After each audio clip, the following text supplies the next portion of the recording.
बोलो ताजदारे खत्म नबूवत जिंदाबाद जिंदाबाद, बोलो ताजदारे खत्म नबूवत जिंदाबाद जिंदाबाद, लब्बैक लब्बैक लब्बैक या रसूल अल्लाह। बोलो ताजदारे खत्म नबूवत जिंदाबाद जिंदाबाद, बोलो ताजदारे खत्म नबूवत जिंदाबाद जिंदाबाद, लब्बैक लब्बैक लब्बैक या रसूल अल्लाह, लब्बैक लब्बैक लब्बैक या रसूल अल्लाह। बोलो ताजदारे खत्म नबूवत, दोनों हाथों को बुलंद करके आवाज निकालो, ताजदारे खत्म नबूवत जिंदाबाद जिंदाबाद, बोलो ताजदारे खत्म नबूवत जिंदाबाद। खाक हो जाए अदू जल कर मगर हम तो रजा दम में जब तक दम गए जिक्र उनका सुनाते जाएंगे। बोलो ताजदारे खत्म नबूवत जिंदाबाद, बोलो ताजदारे खत्म नबूवत जिंदाबाद जिंदाबाद, लब्बैक लब्बैक लब्बैक या रसूल अल्लाह, लब्बैक या रसूल अल्लाह, लब्बैक लब्बैक लब्बैक या रसूल अल्लाह। बोलो ताजदारे खत्म नबूवत जिंदाबाद जिंदाबाद, बोलो ताजदारे खत्म नबूवत जिंदाबाद जिंदाबाद, बोलो ताजदारे खत्म नबूवत। अर्श हक गए मसनद रिफ़अत रसूलुल्लाह की, वो देखनी गए हश्र में इज्जत रसूलुल्लाह की। बोलो ताजदार खत्म नबूवत जिंदाबाद जिंदाबाद, बोलो ताजदार खत्म नबूवत जिंदाबाद जिंदाबाद, लब्बैक लब्बैक लब्बैक या रसूल अल्लाह, लब्बैक लब्बैक लब्बैक या रसूल अल्लाह, लब्बैक लब्बैक लब्बैक या रसूल अल्लाह। हैरान हूँ मेरे शाह मैं क्या क्या कहूँ तुझे, हैरान हूँ मेरे शाह मैं क्या क्या कहूँ तुझे। लेगी सब कुछ उनके सना की खामोशी, वो चुप हो रहा है कह के मैं क्या क्या कहूँ तुझे। लेके रज़ा ने हद में सुग़र इस पे कर दिया, मेरे रज़ा ने हद में सुग़र इस पे कर दिया। खालिक का बंदा खल्क का आका कहूँ तुझे, खालिक का बंदा खल्क का आका कहूँ तुझे तुझे तुझे, खालिक का बंदा खल्क का आका कहूँ तुझे।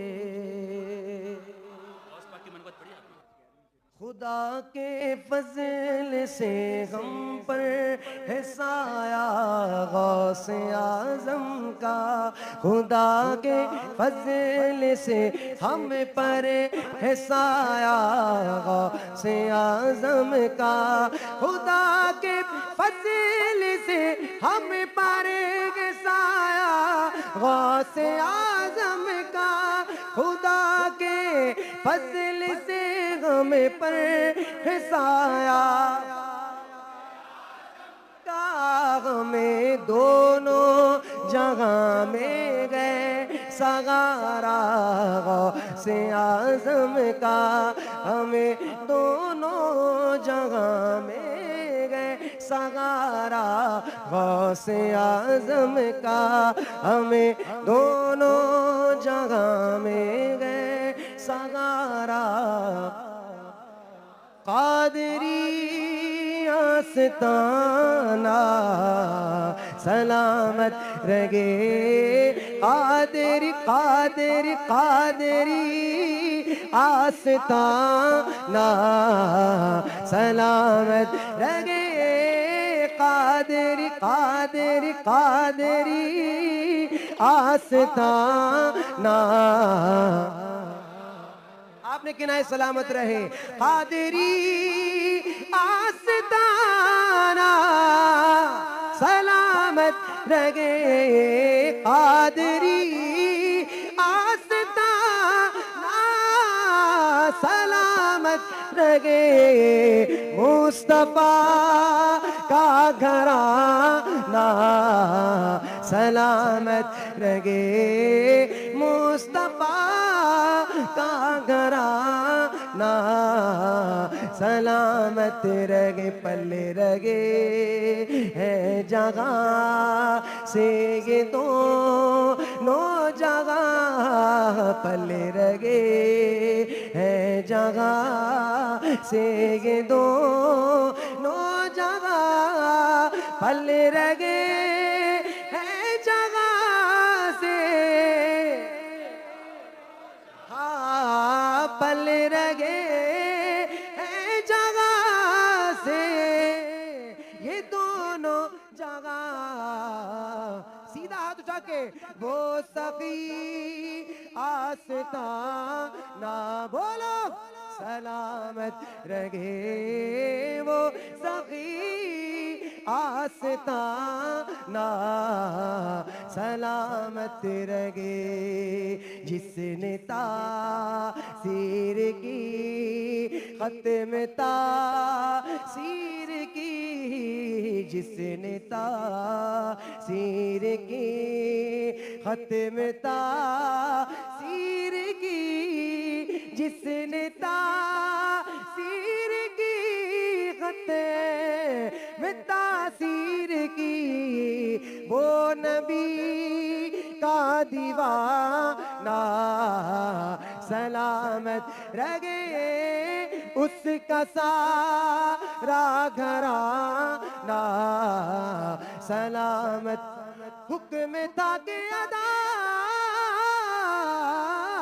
हो नमाज़े 50 आका आपका आना जाना सलामत रगे आपका आना जाना सलामत इतरते फातिमा पर उजागर निसार इतरते फातिमा पर हम सारे निसार सीधा हाथ उठा के सईदा तैयबा तागिरा आबिदा साजिदा पंजतन पंजतन पंजतन का घराना सलामत रगे पंजतन का घराना सलामत रगे पंजतन का घराना सलामत रगे इतरते फातिमा पर उजागर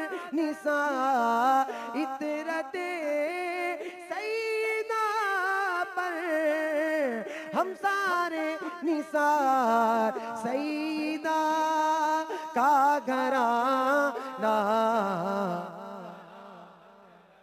हाँ सईदा का घराना सलामत रगे मसलके आला हजरत सलामत रगे मसलके आला हजरत सलामत रगे नारा फैज़ रज़ा का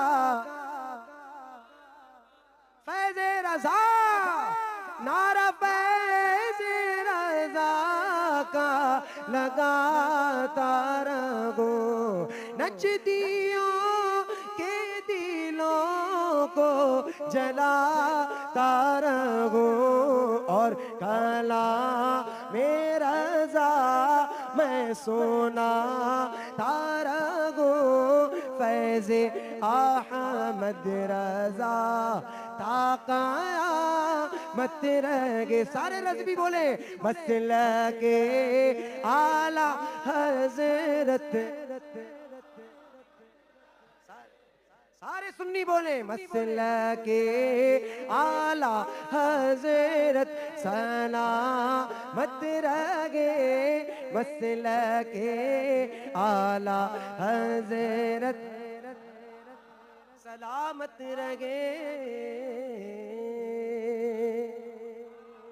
लब्बैक लब्बैक या रसूल अल्लाह, लब्बैक लब्बैक लब्बैक या रसूल अल्लाह, लब्बैक लब्बैक लब्बैक या रसूल अल्लाह, लब्बैक लब्बैक लब्बैक या रसूल अल्लाह, लब्बैक लब्बैक लब्बैक या रसूल अल्लाह, लब्बैक लब्बैक लब्बैक या रसूल अल्लाह, लब्बैक लब्बैक लब्बैक या रसूल अल्लाह, लब्बैक लब्बैक लब्बैक या रसूल अल्लाह, लब्बैक लब्बैक लब्बैक या रसूल अल्लाह, लब्बैक लब्बैक लब्बैक या रसूल अल्लाह, लब्बैक लब्बैक लब्बैक या रसूल अल्लाह। ताजदारे खत्म नबूवत बाद जिंदाबाद जिंदाबाद, ताजदारे खत्म नबूवत, ताजदारे खत्म नबूवत।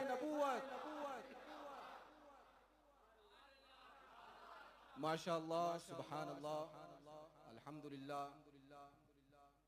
हम लोडियम के सुन्नी मुसलमान बड़े खुश नसीब हैं कि आज इस अज़ीमुश्शान ख़त्म नबूवत और तहफ़्फ़ुज़ नामूस रिसालत कॉन्फ्रेंस में हम लोग हाजिर हैं। जय्यद उलमाए किराम का एक गिरोह है। अल्लाह तबारक व तआला हमारी आज की इस कॉन्फ्रेंस को अपनी बारगाह में शरफ़ क़बूलियत अता फ़रमाए। हज़रत के ताल्लुक़ से कुछ अर्ज़ करने से पहले एक टास्क है जो दिया गया है, उसको अंजाम दे लेते हैं। सबसे पहले मैं पिटोरिया मुस्लिम ट्रस्ट का तहे दिल से शुक्रगुज़ार हूँ हमारी तमाम सुन्नी अवाम की जानिब से कि उन्होंने ये प्रोग्राम रखा और प्लेटफॉर्म मुहैया किया। अब हम कुछ एतराफ़ ख़िदमात के तौर पर हमारे उलमा की बारगाह में पेश करना चाहते हैं। पिटोरिया मुस्लिम ट्रस्ट की जानिब से हज़रत अल्लामा मुफ्ती सलमान रज़ा अज़हरी साहब क़िबला मत्ताअनल्लाहु बितूल हयातिही की बारगाह में आला हज़रत अवार्ड पेश करेंगे और इसके लिए मैं गुजारिश करूँगा, दरख्वास्त करूँगा हज़रत अल्लामा मौलाना खलीफ़ा हुज़ूर ताजुश्शरिया सैयद अरशद इक़बाल साहब क़िबला मद्दज़िल्लुहुल आली और हज़रत अल्लामा मौलाना खलीफ़ा हुज़ूर शेखुल इस्लाम मदनी मियाँ मौलाना मूसा रज़ा साहब क़िबला को कि वो हज़रत की बारगाह में ट्रॉफ़ी पेश करें। नारे तकबीर, नारे रिसालत, नारे रिसालत।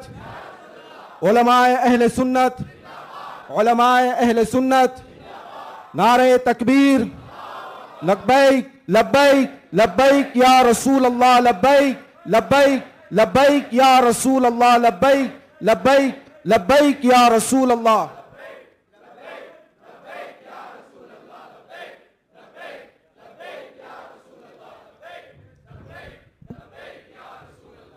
और अब मैं गुलदस्ते तबरीक व तहनीयत पेश करने के लिए कुछ नामों का ऐलान करूंगा। जनाब जो इस कम्युनिटी के सीनियर सुन्नी हैं, जनाब नासिर सुनका साहब and Fahim Bidiya, brother Fahim Bidiya and brother Arif Patel and brother Rais Bora Bhatt.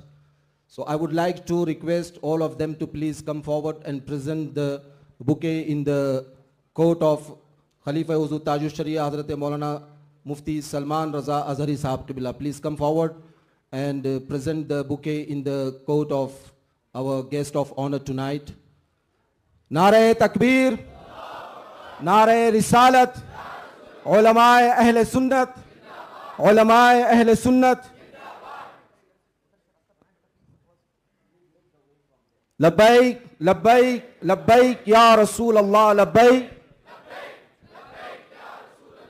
और मैं बिल्कुल अदब से एक बार गुजारिश करूंगा हमारी आवाम से, अदब के साथ, कि थोड़ी सी जगह यहाँ बना लें। अगर थोड़ा सा आप लोग पीछे हो जाएं, थोड़ी सी जगह यहाँ बना लें। कम हाजी साहब प्लीज कम फॉरवर्ड। हजरत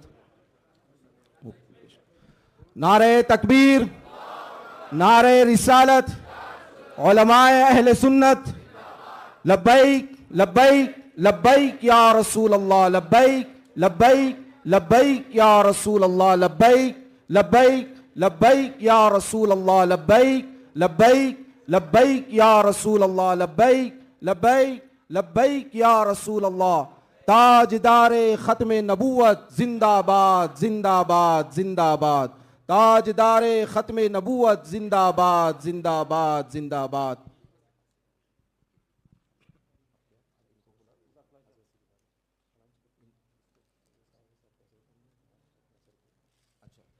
और अभी एक अवार्ड हो गया, दूसरा अवार्ड है हुजूर मुफ्ती आज़म हिंद अवार्ड। वो हम पेश करेंगे हज़रत अल्लामा मौलाना खलीफा हुज़ूर ताजुश्शरिया सैयद अरशद इकबाल साहब क़िबला को उनके बेलौस दीनी खिदमात के एतराफ़ में। और हम गुजारिश करेंगे हज़रत अल्लामा मुफ्ती सलमान रज़ा अज़हरी साहब क़िबला को कि वो हज़रत को ट्रॉफ़ी पेश करें। एंड मौलाना सैयद सरफराज साहब एंड मौलाना शोएब साहब क़िबला ऑल्सो। नारे तकबीर, नारे रिसालत, उलमाए अहले सुन्नत, उलमाए अहले सुन्नत।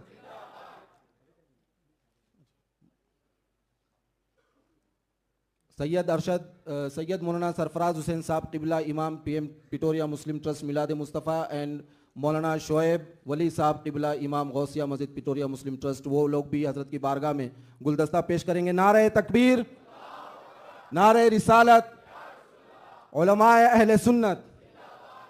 अब एक अवार्ड और है हुजूर ताजुश्शरिया अवार्ड। सुबहान अल्लाह।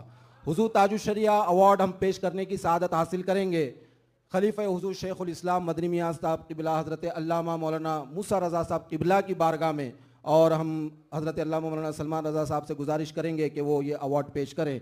नारे तकबीर, नारे रिसालत, उलमाए अहले सुन्नत, उलमाए अहले सुन्नत। नारे तकबीर, नारे रिसालत, नारे हैदरी। माशा अल्लाह सुबहान अल्लाह। ये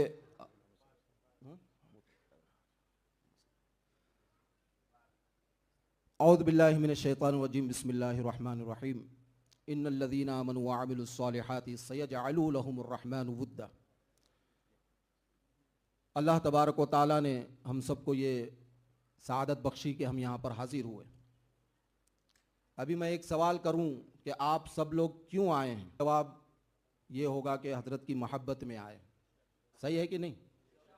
और भी वजूहात हो सकती हैं, अच्छी अच्छी और भी नीयतें हो सकती है। एक नीयत उसमें ये भी है, इनकी मोहब्बत आपके दिल में आई कैसे, क्यों आई? इनकी मोहब्बत आपके दिल में क्यों आई? क्या इन्होंने कुछ आपके अकाउंट में ट्रांसफर किया पैसा? नहीं किया। ये मोहब्बत का राज अल्लाह तबारक व तआला ने कुरान करीम की इस आयत में खोला। इन्नल्लज़ीना आमनू व अमिलुस सालिहात सयजअलु लहुमुर रहमानु वुद्दा। जिन्होंने ईमान लाया और नेक आमाल किए, अल्लाह उनकी मोहब्बत अपने मखलूक के दिलों में पैदा फरमा दे। उनकी मोहब्बत अपनी मखलूक के दिल में पैदा फरमाता है। नेक आमाल से मुराद क्या है? ताआत, अल्लाह की फरमाबरदारी के काम। बहुत सारे लोग फरमाबरदारी के कामों में मशगूल हैं, लेकिन उनकी मोहब्बत उस दर्जे की नहीं हमारे दिल में। इनकी मोहब्बत उस दर्जे की क्यों है? क्योंकि इन्होंने ताअत का वो अजीम कोहे पैमा सर किया है, ताअत का, अल्लाह की फरमा बरदारी का वो दर्जा पाया है कि जो दर्जा आम मुहिब्बीन और सरकार दो आलम सल्लल्लाहु के चाहने वालों और आपके जानिसारों को हासिल नहीं, वो दर्जा पाया। और वो दर्जा क्या था? वो दर्जा है नामूस रिसालत सल्लल्लाहु अलैहि वसल्लम पर पहरा देना। नामूस रिसालत के लिए अपनी जान, माल, इज्जत, आबरू, हर चीज को कुर्बान कर देना। बेनिशानों का निशान मिटता नहीं, बेनिशानों का निशान मिटता नहीं, मिटते मिटते नाम हो ही जाएगा। पहले हमें अपने आप को अपने आका की नामूस पर और खत्म नबूवत पर मिटाने का जज्बा पैदा करना है, तब दुनिया में हमारा भी नाम होगा और कयामत तक उसी का नाम होगा जिसने सरकार दो आलम रहमत आलम सल्लल्लाहु ताला अलैहि वसल्लम की नामूस रिसालत और खत्म नबूवत के लिए काम किया। उसी का नाम होगा, हाँ उसी का नाम होगा। और आज हम यहाँ जमा हुए हजरत की मोहब्बत में आए। हजरत का मिशन क्या है? नामूस रिसालत और खत्म नबूवत। हमें क्या करना है? आज आए, तकरीर सुनी, गए, यहां से सुना, यहां से निकाल दिया, नहीं। कल से हर कोई अपने दिल में ये वादा करे, अहद करे, कल से मैं अपने घर वालों के साथ बैठकर रोजाना 5 मिनट सरकार के नामूस की और खत्म नबूवत की बात करूंगा। खत्म नबूवत का अकीदा अपने बच्चों को बचपन से सिखाएंगे। नामूस रिसालत की अहमियत बचपन से अपने बच्चों के दिलों में और दिमागों में रासिख करेंगे। ये अहद हर कोई करे, तब हमारे साथ इनकी जो मोहब्बत है और हमने ये जो कुर्बानियां दी हैं, ये उसका कोई समरा हमें मिलेगा दुनिया में और आखिरत में। हम सुए हश्र चलेंगे शहे अबरार के साथ, हम सुए हश्र चलेंगे शहे अबरार के साथ। काफिला होगा रवां, काफिला सालार के साथ, काफिला होगा रवां, काफिला सालार के साथ। और कौन रोता है लिपट कर दरो दीवार के साथ। ये तो तैबा की मोहब्बत का असर है, वरना ये तो तैबा की मोहब्बत का असर है, वरना कौन रोता है लिपट कर दरो दीवार के साथ। तो जिन लोगों की क़यादत में हम सुए हश्र चलेंगे अपने हबीब की जियारत के लिए, उन लोगों में हमारे हजरत अल्लामा मुफ्ती सलमान रजा साहब क़िबला अज़हरी मुहाफिज़ नामूस रिसालत का नाम नुमाया होगा। अल्लाह तबारक व तआला हम सबको नामूस रिसालत और खत्म नबूवत के लिए अपने जान, माल, इज्जत, आबरू, हर चीज को कुर्बान करने का जज्बा अता फरमाए। आमीन बिजाहिन नबील करीम अलैहिस्सलातु व तस्लीम। अब बगैर किसी ताखीर के मैं ये माइक इनके हाथ में दे दूंगा, ये माइक हैंड ओवर कर दूंगा और आप हजरात बिल्कुल दिलो दिमाग, दिल के कानों से उस बयान को सुने, उसको याद रखें, उसको आगे तक पहुंचाएं और उस पर अमल करें। नारे तकबीर, नारे रिसालत, उलमाए अहले सुन्नत, ताजदारे खत्म नबूवत, मुहाफिज़े नामूसे रिसालत, जिंदाबाद जिंदाबाद जिंदाबाद।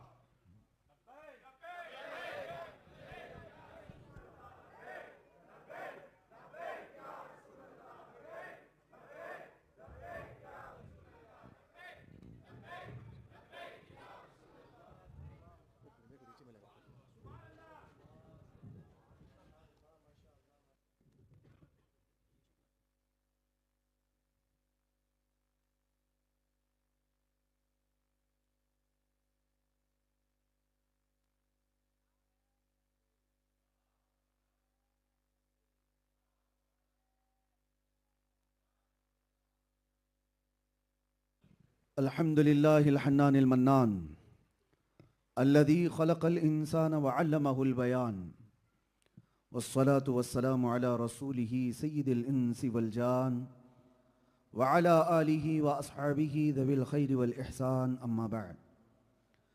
फ़अऊज़ु बिल्लाहि मिनश शैतानिर रजीम, बिस्मिल्लाहिर रहमानिर रहीम। अल्लाहु व रसूलुहु अहक्कु अन युरदूह, सदक़ल्लाहु मौलानल अज़ीम। बारगाह रिसालत मुआब सल्लल्लाहु अलैहि वसल्लम में दुरूद पाक का हदिया पेश करें। अल्लाहुम्मा सल्लि अला सय्यिदिना व मौलाना मुहम्मदिन मअदनिल जूदि वल करम व आलिहि व अस्हाबिहिल किराम व इब्निहिल करीम व बारिक व सल्लिम सलातन दाइमतन सरमदन अबदा। आज की इस शब में शायद मेरे अफ्रीका के इस दौरे की ये आखिरी शब होगी। शुक्रगुजार हूँ हज़रतुल अल्लाम सैयद अरशद इकबाल साहब क़िबला अदामल्लाहु इक़बालहु और हज़रत अल्लामा मौलाना मूसा रज़वी साहब और दीगर असातीन मिल्लत, यहाँ पर मौजूद तमाम उलमाए ज़वील एहतराम का, कि इन सितारहाए इल्म को रब तबारक व तआला ने इस मिंबर पर आज जमा फरमाया है। और आज माह रबीउल गौस की पहली तारीख भी है। गौस पाक का नाम आते ही सुन्नी चहक पड़ते हैं और जाहिर सी बात है हमको भी मालूम है किसकी नस कहां पकड़ना होता है। आज मैंने मुसलसल अफ्रीका के एक कोने से दूसरे कोने तक के सफ़र किए और आप सब के दरमियान गुफ्तगू किया, खिताब किया, लेकिन महसूस नहीं होता कि हम हज़ारों किलोमीटर दूर हिंदुस्तान से यहाँ बैठे हुए हैं, इसलिए कि इश्क की बोली पूरी दुनिया में एक ही तरह की होती है। वो चेहरे एक ही तरह के होते हैं, वो जज्बात एक ही तरह के होते हैं। मैं गुफ्तगू शुरू करने से पहले ही एक तंबीहन अर्ज़ कर दूंगा। इस्तकबाल में बहुत सारे आपके वॉलंटियर हजरात थे मौजूद जो जैकेट पहने हुए हैं और आई लव मोहम्मद सल्लल्लाहु अलैहि वसल्लम लिखे हुए हैं। मुबारक हो, सद मुबारक हो। हुजूर पाक सल्लल्लाहु अलैहि वसल्लम का नाम आपने सजाया, लेकिन साथ में उसका एहतराम भी ज़रूरी है। उसको एक जैकेट के तौर पर उठाया और कहीं फेंक दिया तो फिर ये अज़मत इसमें मोहम्मद के साथ बहुत बड़ी तौहीन हो जाएगी। इसका ख्याल आप रखेंगे इंशाअल्लाह। लेकिन बहरहाल ये तो एक इजहार का तरीक़ा है कि हम जैकेट पर लगाएं, टोपी पर लगाएं, कहीं पर भी लगाएं। हकीकत तो ये है जो सरकार मुफ्ती आज़म ने फरमाया था, खुदा एक पर हो तो एक पर मोहम्मद, खुदा एक पर हो तो एक पर मोहम्मद। अगर कल्ब अपना दो पारा करूं मैं, कल्ब दिल को कहते हैं, दो पारा किसको कहते हैं? दो टुकड़े।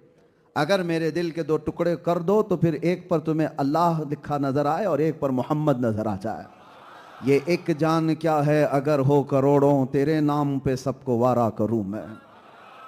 और ये जुबान कहाँ से मिली थी मुफ्ती आज़म को? वहाँ से मिली थी जहाँ कहने वाला उनका ताजदारे इल्म और ताजदारे फसाहत व बलागत इमाम अहले सुन्नत यूं फरमाया करता, करूं तेरे नामों पे जां फिदा, न बस एक जां दो जहां फिदा, और दो जहां से भी नहीं जी भरा, करूं क्या करोड़ों जहां नहीं। और ये नस्लन बादा नस्लिन इश्क़ मुस्तफ़ा की खुशबुएं आज भी बरेली से आती नजर आती हैं। और यही मुर्शिद गिरामी हुजूर ताजुश शरिया रहमतुल्लाह ताला अलैह भी फरमाते हैं, बुल हवस सुन सीमो ज़र की बंदगी अच्छी नहीं, उनके दर की भीख अच्छी सरवरी अच्छी नहीं। और फिर ये फरमाते हैं कि नबी से हो जो बेगाना उसे दिल से जुदा करते हैं, पिदर मादर बिरादर जानो माल उन पर फिदा करते हैं। यही है ईमान हमारा असल। मेरे अजीज़ों, नबी कौनैन रहमतुल लिल आलमीन सल्लल्लाहु ताला अलैहि वसल्लम के इस इसमें पाक को आज आप जो सीने से लगाए हैं, हो सकता है बहुत सारे लोगों को इस बात का इल्म हो या कुछ को ना हो। किसी गली में हिंदुस्तान के किसी कीड़े ने छेड़ा था और वो एक छोटे से इलाके की बात थी कि आई लव मोहम्मद नहीं लिख सकते, लेकिन उन जालिमों को पता नहीं तुम वहां दबाओगे और ये नाम कहां कहां से उभरेगा। दी अजाने कभी यूरोप के कलीसाओं में तो कभी अफ्रीका के तपते हुए सहराओं में, दश्त तो दश्त है दरिया भी न छोड़े हमने, बहरे जुल्मात में दौड़ा दिए घोड़े हमने। उन्हें हमारी तारीख मालूम नहीं है, हमारे आबा व अजदाद की तारीख ये है, टल न सकते थे जंग में अगर अड़ जाते थे, पांव शेरों के भी मैदान से उखड़ जाते थे, हक से सरकश हुआ कोई तो बिगड़ जाते थे, अरे तेग क्या चीज है हम तोप से भी लड़ जाते थे। ये जिस तार को दुनिया छेड़ती है उसे अंदाजा नहीं है कि ये कहां तक करंट जाता है। और आप तो देखें, आप हिंदुस्तान की हर गली गली से, बच्चे से लेके जवान, जवान से लेके बूढ़े, बल्कि हर घर के बाहर तख्ती लगी हुई है आई लव सैयदना मोहम्मद सल्लल्लाहु अलैहि वसल्लम। और इतना ही नहीं, फिर दूसरे इलाकों में अगर नजर उठाएं तो अपने गैर भी मैदान में आए हुए नजर आते हैं, गैर भी नजर आते हैं कि हुजूर पाक सल्लल्लाहु अलैहि वसल्लम के नाम पाक पर सिर्फ मुसलमानों का हक थोड़ी ना है। वो ये कहते हैं, वो इजहार करते हैं, और हुजूर के लिए ये नाम लेकर के सामने आने वालों को हमने देखा है। और अब अमेरिका की सरहदों से भी ये बात आगे निकल चुकी है। इसीलिए इकबाल कहता था 100 साल पहले, निकल करके सहरा से जिसने उलट दिया था तख्ते रोमा को, सहरा अरब का सहरा, डेजर्ट से निकला हुआ वो मोहम्मद अरबी का गुलाम, लेकिन जब निकला था तो रोमन एम्पायर को पलट कर रख दिया था। दिन भर एक खजूर पर गुजारा करने वाले वो सहाबा, पैबंद लगे कपड़े पहनने वाले, पैरों में उनके चप्पल तक ना होती थी, चलने की वजह से उनके नाखून उखड़ जाते थे। लेकिन अरब से चलकर निकले थे, पर्शियन एम्पायर को धूल चटा दिया था, रोमन एम्पायर के सारे किले धांस दिए थे, भस्म कर दिए थे। ये तारीख गवाह है। और इकबाल कहता है, निकल करके सहरा से जिसने उलट दिया था तख्ते रोमा को, सुना है कुदसियों से मैंने कि वो शेर फिर होशियार होगा। सुना है कुदसियों से मैंने कि वो शेर फिर होशियार होगा। और दुनिया यही नहीं चाहती है कि वो शेर कभी दोबारा होशियार हो। लेकिन जब कभी कोई कीड़ा इस तरह की बात करता है तो हजारों मोहम्मद अरबी के शेर दोबारा जिंदा नजर आते हैं। उस नामे पाक को कहां कहां से हटाया जा सकता है, कहां कहां से मिटाया जा सकता है। एक जालिम था 3-4 साल पहले, और वो हमारे इलाके की बात कर रहा हूं। उसने ये सोचा कि मैं अपना दीन बदल लूंगा। था मुसलमान, लेकिन दूसरों की छापलूसी के लिए अपना दीन बदल लिया। मीडिया की हॉट सीट पर आकर बैठना, डिबेट करना और इस्लाम के खिलाफ बोलना, हुजूर पाक की शान में गंदे अल्फाज बोलना, और फिर यहाँ तक कि उसने किताब लिख डाली और कुरान को बदलने की बात कर डाली। मुसलमान नाम का एक आदमी, मैं नाम इसलिए नहीं जिक्र करता कि ये पाक मजलिसें उन नापाकों से खराब ना हो, लेकिन सर्च करे तो सबको पता चल ही जाता है किसके लिए बोल रहे हैं, किसके लिए बोल रहे हैं। इसलिए कि मुझे पता है, मुझे कितने दिन तक इसी बात के लिए तो घुमाया जा रहा था, आपने कुत्ता किसको कहा। मैंने एक शेर कहा था, वो शायद मालूम होगा। अब मैं वो कहता भी नहीं हूं, लेकिन बच्चे पूरा वैसे ही कंप्लीट कर देते हैं। मैं अगर आधी बात करता हूं ना, कुछ देर की खामोशी है, फिर शोर आएगा, वो आगे की बात फिर खुद ही कंप्लीट हो जाती है। यह हमसे पूछा जा रहा था कि किसको कहा, हमने कहा कुत्ते को कुत्ता कहा, लेकिन उनको ये बात पता थी। कहते हैं कि नहीं, हमें पता है आप किसको कह रहे थे। खैर, यहां भी बात मैं आपको ये कह रहा हूं कि जो जालिम राफजी दीन बदलकर मेरे आका के नाम पर कीचड़ उछालने के लिए मीडिया की हॉट सीट पर बैठ करके रोजाना डिबेट करता था और मुसलमानों के दिल जलाता था, आज पूछो उसको जा करके कहां है वो। कशका भी लगाया, धोती भी पहन लिया, बदल लिया और उस कौम की चाटुगिरी करता रहा। 6 महीने के बाद पंडितों ने लात मारकर निकाल दिया, हो गया। ऐसों का हाल यही होता है, धोबी का कुत्ता, ना घर का ना घाट का। यह मुहावरा हमारे यहाँ मशहूर है, आपके यहाँ है या नहीं मालूम नहीं। धोबी होगा तो मालूम होगा आपको। धोबी का कुत्ता, ना घर का ना घाट का, ये मशहूर मुहावरा है। और उन लोगों की मिसाल ऐसी है, और आला हजरत की सुनो तो कहते हैं, या रसूल अल्लाह, जो तेरे दर से यार फिरते हैं, दर बदर यूं ही खार फिरते हैं। जो रसूलुल्लाह के दरबार से मुंह फेर लिया, जिल्लत हर कदम पर उसके साथ होगी, हर कदम पर जिल्लत उसके साथ है। और नबी पाक सल्लल्लाहु ताला अलैहि वसल्लम का वफादार, वो जिस जगह जाता है, जंगलों में भी हमने देखा है, हजारों का मजमा आ जाता है। हुजूर पाक का गुलाम जिस इलाके में जाए, रब तबारक व तआला लोगों के दिलों को उसकी तरफ फेर देता है। और एक गुस्ताख है, उंगली उठाता है और जिंदगी भर डर करके जीता है। 4 लोगों में आने की हिम्मत नहीं होती। वजह क्या है? हुजूर की शान में तौहीन करने के बाद आप सबकी तारीख देख लें, फिर लास्ट उनकी मौत तक उन्हें डर करके ही जीना है, खौफ के साथ ही जीना है। लेकिन इश्क की बात करने वाला सर चढ़कर बोलता रहता है। वो हर बाजार में, हर गली में, हर मजमे में आजाद जा सकता है। फैसला कर लो मेरे अजीजों।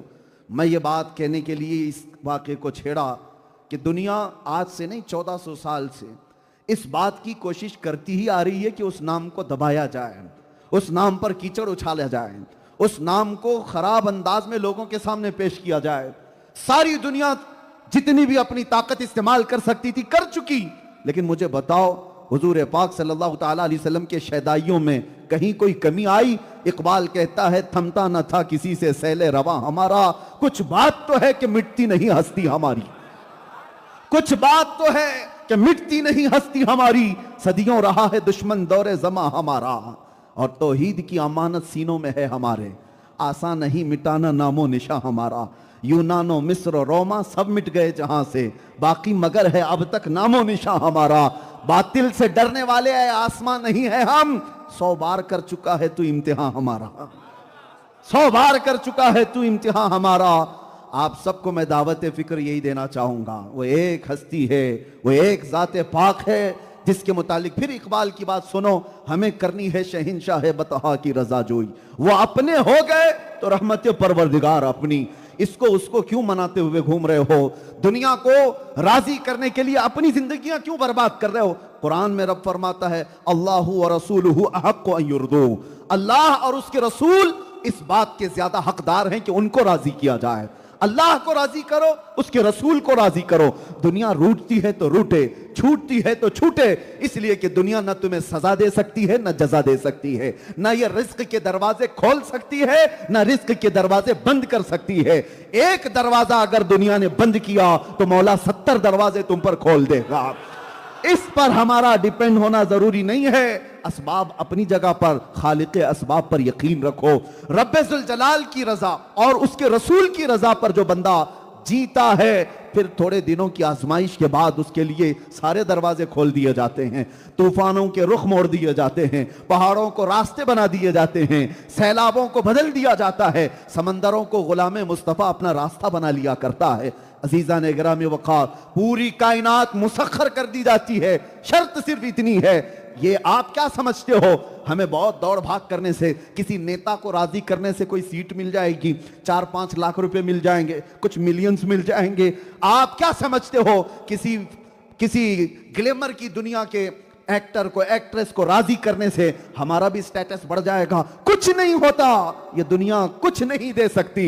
हाँ, जो कुछ भी तुम्हारे मुकद्दर में मिलना है, अरे ये सियासत है क्या चीज, ये दौलत है क्या चीज, ये हुकूमत है क्या चीज, ये ताकत है क्या चीज, ये तमाम फौज की ताकत है क्या चीज, इंसानों का मजमा ये क्या चीज, जायदाद क्या चीज है, जमीन क्या चीज है, ये सब छोड़ो। इकबाल क्या कहता है, ये जहां चीज है क्या, लौह कलम तेरे, ये चीज है क्या, लौह कलम तेरे हैं, लेकिन लौह कलम तेरे हो जाएंगे, शर्त सिर्फ इतनी है कि मोहम्मद से वफा तूने, कि मोहम्मद से वफा तूने, तो हम तेरे हैं। ये जहां चीज है क्या, लौह कलम तेरे है।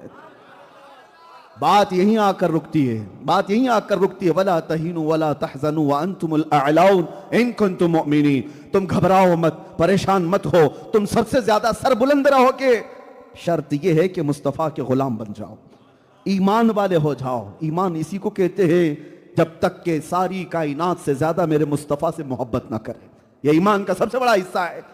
इसीलिए मेरे अजीजों, आप ये फिक्र ना करें कि मेरे नबी पाक सल्लल्लाहु ताला अलैहि वसल्लम का नाम कोई कीड़ा मकोड़ा मिटाने की कोशिश कर रहा है। ये तो बरसाती है, मौसम के साथ आते भी हैं और जाते भी।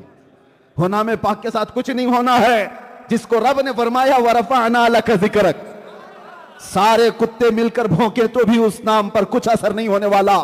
तू घटाए से किसी के न घटा है न घटेगा। या रसूल अल्लाह, जब बढ़ाए तुझे अल्लाह ताला तेरा, मिट गए मिटते हैं मिट जाएंगे आधा तेरे, न मिटा है न मिटेगा कभी चर्चा तेरा। और हम सुन्नी क्या कहते हैं, भौंकने वाले भौंकते रहे, रहेगा यूं ही उनका चर्चा रहेगा, रहेगा यूं ही उनका चर्चा रहेगा। पड़े खाक हो जाएं जल जाने वाले, खाक हो जाएं अदू जल कर, मगर हम तो रजा दम में जब तक दम है जिक्र उनका सुनाते जाएंगे। लब्बैक या रसूल अल्लाह, लब्बैक या रसूल अल्लाह। एक वक्त आएगा, एक वक्त आएगा अनकरीब, आप देखोगे हर दरो दीवार और हर गली से एक ही आवाज आएगी, लब्बैक या रसूल अल्लाह। वो आवाज आनी है जो इकबाल ने कहा था, सुना है कुदसियों से मैंने कि वो शेर फिर होशियार होगा। और हमें दिख रहा है इंशाअल्लाह उल अज़ीज़ हर इलाके का मोहम्मद अरबी का शेर अब बेदार होने वाला है। आपको मैं अपने मुल्क में भी कभी हथियार उठाने वगैरह की बातें नहीं करता, मेरा वो मिशन भी नहीं है। मैंने कभी नहीं कहा अपनी तकरीरों में कि तुम हथियार उठाओ, लेस हो जाओ, तंजीम बनाओ, तहरीक बनाओ, नहीं, हमारा मिशन नहीं। मैं तो एक ब्लेड रखने की भी बात नहीं करता, प्लास्टिक की चाकू भी मिल जाए तो हम टेररिस्ट कहला देते हैं, हम उसकी बात नहीं करते। आपको पता है तुम हथियार से लेस ना भी हो तो सिर्फ और सिर्फ एक ऐसा हथियार है, वो इश्क़ मुस्तफ़ा का। नबी पाक सल्लल्लाहु ताला अलैहि वसल्लम की मोहब्बत जिसके दिल में भर जाती है, फिर उसे दुनिया की कोई चीज उठाने की जरूरत नहीं। इश्क़ मुस्तफ़ा का जामा जो पहन लेता है, जिस गली से वो गुजरता है, उसके चलने फिरने से ही कई कीड़ों की यूं ही मौत हो जाती है। वो गर्मी ऐसी है कि बरसाती कीड़े उसकी गर्मी से ही फौत हो जाते हैं। आपको कुछ करने की जरूरत नहीं। इसीलिए हम जो दावत देते हैं वो ये है कि अगर हुजूर के गुलाम हो कि नहीं, पहले आप बताओ। हाथ मत उठाओ, ये बहुत जिम्मेदारी वाली बात है, क्योंकि हाथ देखे जा रहे हैं। मैं और मौलाना नहीं, जिसके लिए उठा रहे हो वो जरूर देख रहे हैं।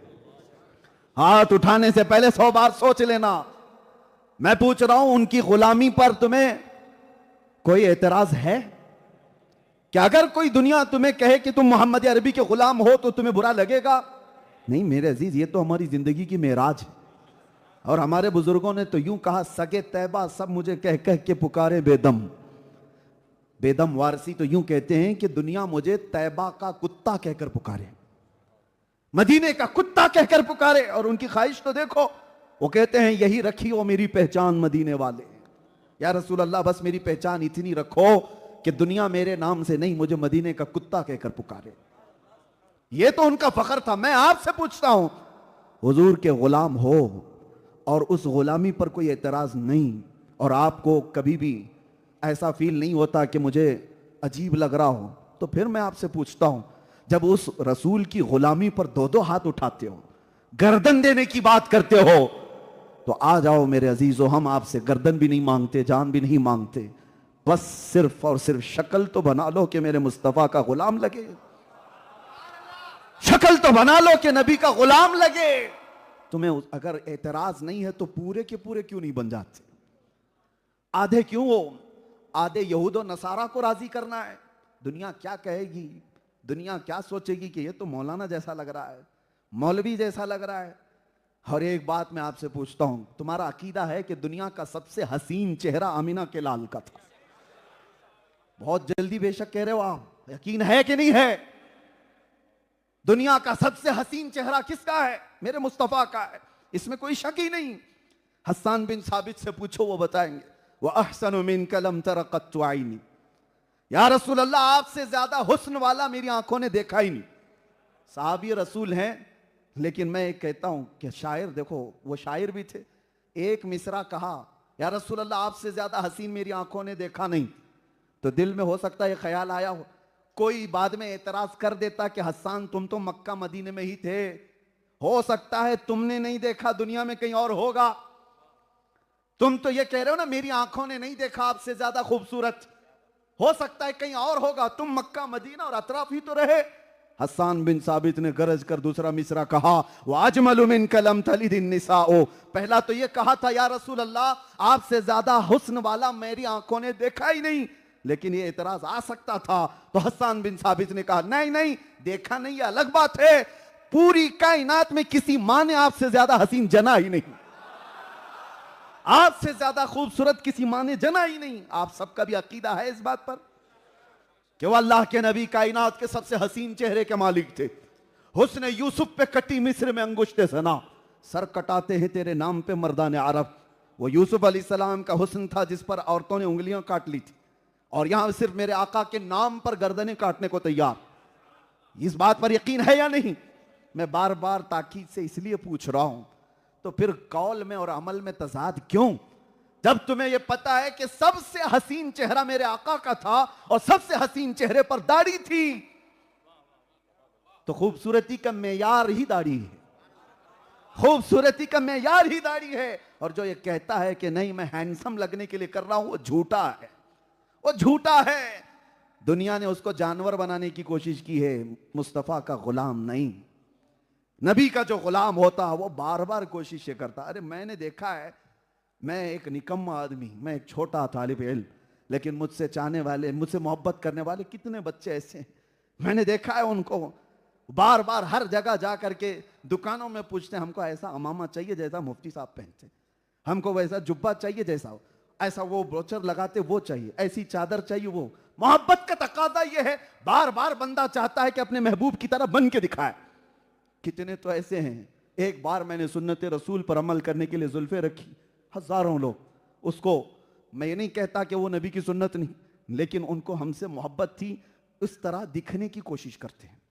ये तो दुनिया में मुझ जैसे निकम्मे के साथ होता है, और आप तो कायनात के हसीन चेहरे से मोहब्बत का दावा कर रहे हो, सैयदुल अंबिया से मोहब्बत का दावा कर रहे हो। तो क्या कभी शीशे में जाकर खड़े होकर देखा और कहा मैं भी उस तरह से नजर आ जाऊं जिस तरह मेरे नबी को देखना पसंद था? हुजूर देखें तो हुजूर मुस्कुरा दें। मेरे अजीजों, इस नुक्ते पर हमें आना है। नबी पाक सल्लल्लाहु ताला अलैहि वसल्लम के उस अजीम नाम पाक के लिए मैं एक बात ये कह रहा था, बीच में डिस्कनेक्ट हुआ। आपको फिक्र की जरूरत नहीं इस नाम के हिफाजत की, और अल्लाह हिफाजत करने वाला है सुबह क़यामत तक। ये तो दुनिया हमारा टेम्परेचर नापती है, अभी बुखार कितना है, ये पूरी दुनिया देखती है कि अभी उठे हैं कि सोए हैं, और जब जब जागते हैं तो फिर थोड़े दिनों के लिए, लंबे टाइम के लिए हो जाते हैं। एक एक कुत्ता बीच में उठता है और हुजूर की शान में तौहीन करता है, और जब हम गरजते हैं तो फिर कई महीनों के लिए बिल में चला जाता है। उनको पता है हाँ अभी जाग रहे हैं, और जिस दिन वो देखें कि ये सब सोए हैं, इनको कुछ फर्क नहीं पड़ता, तो फिर देखो वो हश्र करेंगे इस उम्मत के साथ जो स्पेन में किया था। स्पेन में 500 मस्जिदें आज चर्च बनी हुई हैं। 700 साल तक इस्लामी हुकूमत कायम थी स्पेन में, सिर्फ इसलिए कि वो लोग मॉडर्न हो चुके थे, बहुत मॉडर्न हो चुके थे। उनके यहां हुजूर पाक की शान में गुस्ताखियां कोई माना ही नहीं रखती थी, तोड़ दिए गए, खत्म कर दिए गए। आज भी स्पेन हमारे पास नहीं है। मस्जिद कर्तबा का नाम सुना है अपने? दुनिया की दूसरी सबसे बड़ी मस्जिद, आज वो सिर्फ पिकनिक पॉइंट बनी हुई है, टूरिस्ट प्लेस है एक। वो इल्म और अदब का गहवारा स्पेन सब खत्म कर दिया गया। क्यों? उनके जो हम गुलाम थे, खल्क के पेशवा रहे, उनसे फिरे, जहां फिरा फिर आई कमी वकार में। यही है नुक्ता। अगर उस नाम पाक की अजमत के साथ, जैसे आपको मोहब्बत है, आप आई लव मोहम्मद 1000 बार कहें, सीने पे लगाएं, सर पर लगाएं, लेकिन मैं ये चाहता हूं कि मेरे अजीजों अंदर से भी वो आई लव का इजहार हो। आप अगर मोहब्बत करते हैं तो कुछ चीजों को तो छोड़ना होगा, कुछ ख्वाहिशात को तर्क करना होगा। अब मैं अपनी गुफ्तगू पर आता हूं। और मेरे आका सल्लल्लाहु अलैहि वसल्लम से पूछते हैं ईमान किसे कहते हैं? हुजूर फरमाते हैं ला युमिनु अहदुकुम हत्ता यकूना हवाहु तबअन लिमा जितु बिही। तुम में से उस वक्त तक कोई मोमिन नहीं हो सकता जब तक कि अपनी ख्वाहिशात मेरी मर्जी के मुताबिक ना करे। हुजूर के चाहने के बराबर तुम अपनी ख्वाहिशात को जब तक नहीं करोगे तब तक मोमिन नहीं हो। और ये सहाबा ने अपनी जिंदगी में करके दिखाया है। उनकी अपनी ख्वाहिशात नहीं थी, सब कुर्बान किया था कदम मुस्तफा पर, सब निछावर किया था। अपनी ख्वाहिशात ना आने पाए, अपने जो बहुत सारे जो बनाए हुए उम्मीदें उसको खत्म करो। हुजूर क्या चाहते हैं वो देखो। नबी पाक को कैसा मोमिन पसंद था। और कुर्बानियों की बात करते हैं, आधा घंटा अगर लोग यहां बैठ जाएं तो उनको ऐसा लगता है कि हमने कमाल कर दिया है, दीन की बड़ी खिदमत कर दी है। एक जलसा करके या एक प्रोग्राम करके, ये मोहब्बत का तकाजा नहीं है। आपको बताता हूं, हुजूर पाक सल्लल्लाहु अलैहि वसल्लम के पास एक सहाबी आए थे और उनकी शिकायत क्या थी पता है? फजर में वो बहुत जल्दी भागकर चले जाते थे नमाज पढ़ करके। सहाबा ने उनकी शिकायत की हुजूर की बारगाह में कि बहुत जल्दी नमाज पढ़ करके चले जाते हैं, रुकते भी नहीं। हुजूर ने उनको बुलाया कि क्या बात है? तो उन्होंने क्या जवाब दिया पता है? उनके घर के बगल में एक यहूदी का घर था। उस यहूदी के आंगन में खजूर का एक दरख्त था, उसकी शाखें इनके आंगन में भी आती थी और पक्की खजूरें इनके आंगन में गिर जाती थी।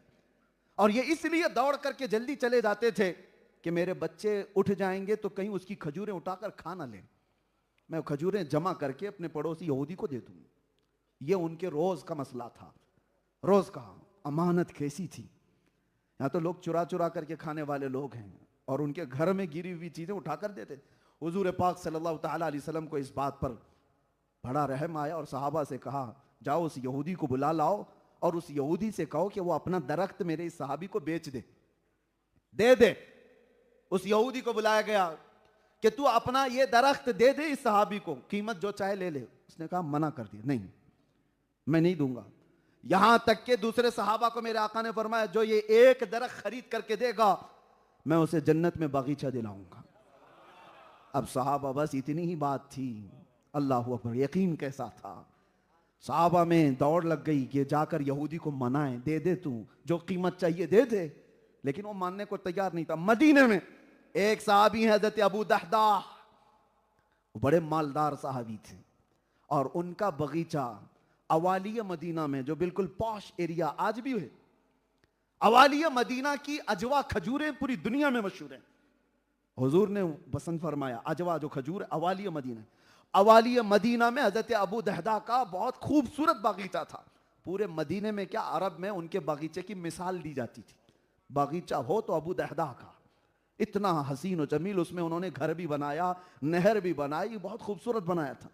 अबू दहदा हुजूर के पास आते हैं, कहते हैं या रसूल अल्लाह, मैं अगर वो यहूदी का दरख्त खरीद करके दे दूं तो मुझे भी है वो बशारत?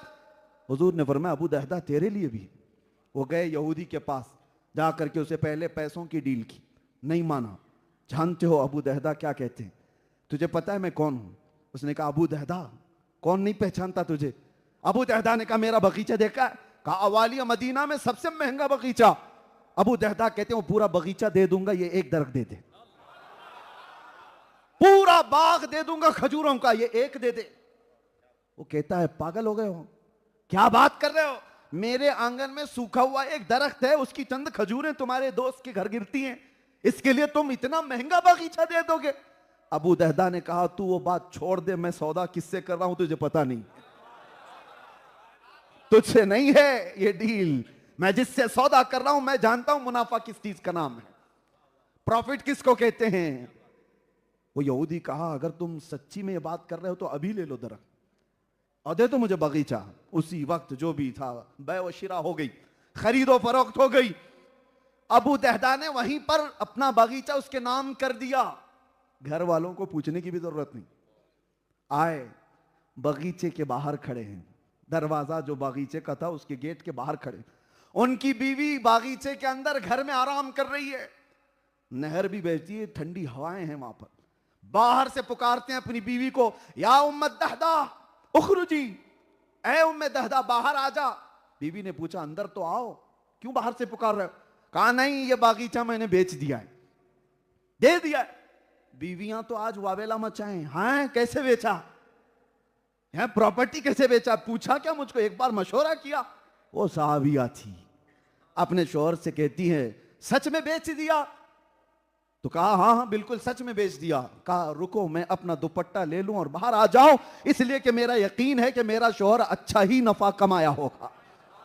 मुझे यकीन है कि अगर वो इतना खूबसूरत और इतना महंगा बागीचा बेचने की बात कर रहा है एक दिन में, तो वो आम आदमी को तो नहीं बेचा होगा या आम तिजारत तो नहीं किया होगा। वो अपना दुपट्टा उठाई और उसी अंदाज में बाहर निकल कर आ गई। अबू दहदा अपनी बीवी का हाथ पकड़कर आए बाहर और कहा ये बगीचा हमने दे दिया। हुजूर की बारगाह में आए, कहा या रसूल अल्लाह वो एक दरख्त मैंने यहूदी से खरीद लिया, बदले में क्या दिया? पूरा बागीचा दे दिया। मेरे आका मुस्कुराए और सीने से लगा दिया। जन्नत तो बाद में मिलने वाली है, बागीचा बाद में मिलने वाला है। ये सहाबा से पूछो मोहब्बत किसको कहते हैं पता है? एक बात मैं आपको बता रहा हूं, मोहब्बत किसको कहते हैं? अपने अमल को छोटा समझना और महबूब के अमल को बड़ा समझना। अबू दहदा से पूछो आपने इतना बड़ा बागीचा दे दिया, वो कहेंगे इतना बड़ा, ये कहां से बड़ा? कौन सी चीज बड़ी है? मैं तो गुलाम हूं, सब कुछ तो उनका है। मैंने नजर किया तो अगर अबू दहदा से पूछो आपको मिला क्या, क्या हुजूर ने कुछ बड़ी चीज दी? साहबा कहते हैं महबूब की छोटी सी चीज भी बज़ाहिर वो बहुत बड़ी है। क्या मिला आपको? कहा जो मुस्तफा ने मुस्कुरा कर सीना लगाया यही कायनात का सबसे बड़ा हिस्सा है, यही मेरे लिए इनाम है, इनाम आजम है। अबू दहदा अपनी बीवी को लेकर के निकले। मेरे अजीजों सुनो, इतने पर बात खत्म नहीं होती। एक बात मैं आपको और बता दूं, जो मैं बार बार कह रहा हूं ना, अपने आप को लुटा दो हुजूर की बारगाह, अपने आप को पेश कर दो। कसम रब्बे जुल जलाल की, जो बंदा हुजूर का होता है, ऐसा नहीं है वो गैरतमंद रसूल ऐसे हैं कि 10 गुना ज्यादा फायदे के साथ तुम्हें दुनिया में लुटा देते। जो भी हुजूर का चर्चा किया है वो यही पाया है, यही पाया है। वो उसका कुछ जाता नहीं है। एक बार कह करके तो देखो मेरी गर्दन या रसूल अल्लाह आपके लिए, जाती कभी नहीं है गर्दन, लेकिन एजाज बहुत बढ़ता है। तुम्हें मरना थोड़ी ना है अभी, जब वक्त आएगा। लेकिन तुमने अज़्म जो किया, इस हौसले का ही इनाम बहुत बड़ा है। अज़्म भी कर लिया तो। अबू दहदा अपनी बीवी को लेकर निकल पड़े। बारगाह मुस्तफ़ा के एक फरमान पर उन्होंने अपना बगीचा दे दिया। उधर यहूदी अपनी बीवी को आकर कहता है, कितने बेवकूफ हैं मुसलमान, कितने बेवकूफ हैं मुसलमान। मेरे घर के सामने दरख्त है, उसकी शाखें बगल के मुसलमान के घर आती हैं, और इस दरख्त के लिए उन्होंने इतना बड़ा बगीचा मेरे नाम पर कर दिया, और मैंने इतना फायदे का सौदा किया है। अपनी बीवी से कहता है कि वो बगीचा तो मेरा है ही, ये दरख्त कहां जाएगा, दरख्त तो मेरा आंगन में है। कैसे बेवकूफ लोग हैं, दरख्त तो यही रहेगा ना, मेरा दरख्त मेरे ही आंगन में रहेगा, बस नाम के लिए खरीदा है उन्होंने। ये रात को कह रहा था वो यहूदी। रात हुई, फजर की नमाज के बाद ये जो सहाबी दौड़े दौड़े भागते थे अपने घर खजूरें चुनने के लिए, वो आज मेरे मुस्तफा के पीछे नमाज पढ़ करके वापस घर आते हैं कि वो पक्की खजूरें गिरी होंगी तो दे दी जाए या फिर जमा कर दी जाए। अल्लाहु अकबर, रिवायात में मिलता है वो सहाबी आकर देखते हैं वो दरख्त यहूदी के आंगन में नहीं, सहाबी के आंगन में मौजूद है। कब निकला कब आया किसी को नहीं पता। यहूदी कह रहा था ये बेवकूफ लोग हैं जो तिजारत करते हैं, उन्हें उससे क्या खबर, इशारे से चांद चीर दिया, छुपे हुए खुर को फेर दिया, गए हुए दिन को असर किया, या रसूल अल्लाह ये ताबो तवा तुम्हारे लिए। वो तो सूरज पलटाने वाले एक दरख्त को उखाड़ कर इधर ना उठाए, उनके हुक्म की ही बात तो है। हुजूर ताजु शरिया बदरु तरीका यही तो फरमाते हैं, भरी जन्नत हिबा कर दें, जहां बानी अता कर दें, भरी जन्नत हिबा कर दें, नबी मुख्तार कुल हैं जिसे जो चाहे अता करते हैं। ये मैं आपको इसलिए अर्ज किया कि उस सहाबी की बात तो देखो, क्या हम में से कोई है जो इस तरह की अपनी ख्वाहिशात को हुजूर के कदमों पर निछावर कर दे। जिससे हम चिपके हुए हैं उससे तो हटना नहीं चाहते। कोई चीज हमारे हिस्से में आ गई, बहुत सारे लोग उलमा इकराम के अदब और उनके एजाज अपनी जगह पर, और साथ ही इनकी मोहब्बतें जो मेरे लिए हैं, अल्लाह उनकी हजारों जजाएं अता करे। लेकिन एक बात मैं कहता हूं, बहुत सारे लोग आज इस मौजू पर बोलना सिर्फ इसलिए नहीं चाहते कि उनकी गर्दन पर कोई हंटर न चला दे। ये जालिम हुकूमतें हैं, पता नहीं क्या करेंगी हमारे साथ। हमारे बीवी बच्चे हैं, हमारे घर बार हैं, हमने बहुत खूबसूरत घर बनाया है, जहां वहां यहां प्रॉपर्टी खरीदी है, बैंक में इतने पैसे जमा किए। ये जो कंफर्ट जीने की आदत है ये बुज़दिल बना चुकी है। हुजूर के कदमों पे निछावर होना, सिर्फ वो अपने घर में तकिए पे टेक लगाकर बैठ के तो बोल सकता है। जालिमों की आंखों में आंखें डालकर बात करने से इसीलिए हिम्मत टूटती है कि फिर इनका क्या होगा, मेरे बच्चों का क्या होगा, मेरा घर क्या होगा। ये अभी आएंगे हमारे ऊपर रेड मार देंगे और हमारी जायदादें जब्त कर लेंगे। अगर ये ख्यालात हैं उलमा के या मुबल्लिगीन के, तो मैं कहता हूं शर्म से डूब मरना चाहिए। क्या सहाबा की औलाद नहीं थी जब वो बदर जा रहे थे? क्या उनकी बीवियां नहीं थी जब वो जंगे उहद में जा रहे थे? मैं तो जानता हूं एक खातून ऐसी मदीने की जंगे उहद में दौड़ती हुई आई थी, उनका जवान बेटा 22 साल का शहीद हुआ था। हुजूर के पास आकर कहती है, सुना है मेरा लाल शहीद हो गया, अगर आप इजाजत दें तो मैं लाश देखूं, अगर आप इजाजत दें तो मैं लाश देखूं। वो अपने बेटे की मैयत देखने के लिए इजाजत मांग रही है मेरे मुस्तफा से। हुजूर ने कहा जाओ देख लो। साहबा कहते वो खातून आई, अल्लाहु अकबर। जो लोग ये कहते हैं ना हमारा है कि नहीं कुछ, हमारे बीवी बच्चे, हमारी जायदाद, हमारी प्रॉपर्टी, हम जाएंगे तो हमारा क्या होगा, शर्म करना चाहिए। वो खातून मदीना आती हैं अपने बेटे की लाश देखकर, नोहा करना, मातम करना, चेहरा पीटना, चीखना चिल्लाना नहीं, आते साथ अपने बेटे की लाश को पलट दिया, जुब्बा उठा दिया जिस्म से और पीठ पर हाथ फेरने लगी, और उसके बाद फिर सीधा कर दिया लाश को, सजदे में गिर गई, सजदे में गिर गई। और उठती है तो एक साहबी उससे पूछते हैं, बड़ी भी आप ही क्या कर रही हो? आप जो सुनो किस लिए मैं सुना रहा हूं। वो मदीने की खातून कहती हैं, मैंने मेरे बेटे को पलट दिया, ये सब चीजें देखकर तू ताज्जुब कर रहा है। सुन, आज जब मुझसे ये इजाजत लेकर घर से निकल रहा था, जंग में जा रहा था, तो मैंने इसको नसीहत की थी, बेटा अगर रसूलुल्लाह पर कभी सख्त वक्त आ गया तो पांव फेर कर भागना मत मैदान से, हुजूर को छोड़ करके आना मत, और अगर देख याद रख जंग के मैदान से भागते हुए तू मारा गया तो मैं दूध भी माफ नहीं करूंगी, मैं तुझे माफ नहीं करूंगी। ये मैंने इसको नसीहत की थी मेरे बेटे को। कहा फिर क्या हुआ? कहा घर में थी, मदीने में अचानक खबर आई कि जंगे उहद का पासा पलट गया, अचानक कुफार और मुशरिकीन गालिब आ गए, सहाबा के ऊपर वो गलबा हासिल कर चुके हैं, और हुजूर पाक के दंत मुबारक शहीद कर दिए गए। सख्त वक्त आ गया तो वो खातून कहती मेरी बेकरारी बढ़ गई, मेरा बेटा कहीं मैदान से भागा तो नहीं, हुजूर को छोड़कर गया तो नहीं। मैं दौड़ती हुई आई तो मुझे रास्ते में बताया कि नहीं तेरा बेटा शहीद हुआ। तब भी मुझे इत्मीनान नहीं था, मरा तो मरा लेकिन भागते हुए तो नहीं मरा। वो कहती है मैं आई और मेरे बेटे की लाश को पलट कर जुब्बा उठाकर पीठ मैंने इसीलिए देखी थी कि भागते हुए पीछे से तो नहीं मारा गया। फिर मैंने देखा पूरा हाथ फेर कर एक भी जख्म मेरे बेटे के पीठ पर नहीं है, जितने जख्म खाया है सब सीने पर खाकर मरा है। फिर मैं सजदा शुक्र अदा करती हूं कि मौला तूने मेरे लाल को अपने नबी की गुलामी में कबूल कर लिया। यह है वो जज्बा ईसार जिन्होंने अपनी जिंदगियां निछावर की थी मेरे मुस्तफा के कदमों में। मेरे अजीजों, घर में बैठ करके बोलना आसान बात है, सबके होते हैं बीवी बच्चे, सबके होते हैं जायदाद माल। दुनिया को ना देखो जो अपनी प्रॉपर्टियां बचाने के लिए बुज़दिली के साथ हर चीज पे समझौता कर लेती है। तुम ईमान वाले हो, सारी दुनिया को ठोकर मार दो लेकिन मेरे मुस्तफा की इज्जत पर कोई समझौता नहीं। इसी का नाम ईमान है, इसी का नाम ईमान है। एक बुजुर्ग से पूछा गया था कि ईमान किसको, दीन इस्लाम किस तरह से बचाया जाए या जिस तरह से इस पर चला जाए। तो उस बुजुर्ग ने कितनी प्यारी बात कही, कहा देखो जब अपनी जान पे कुछ बात आती है तो सदका देकर जान बचा ले।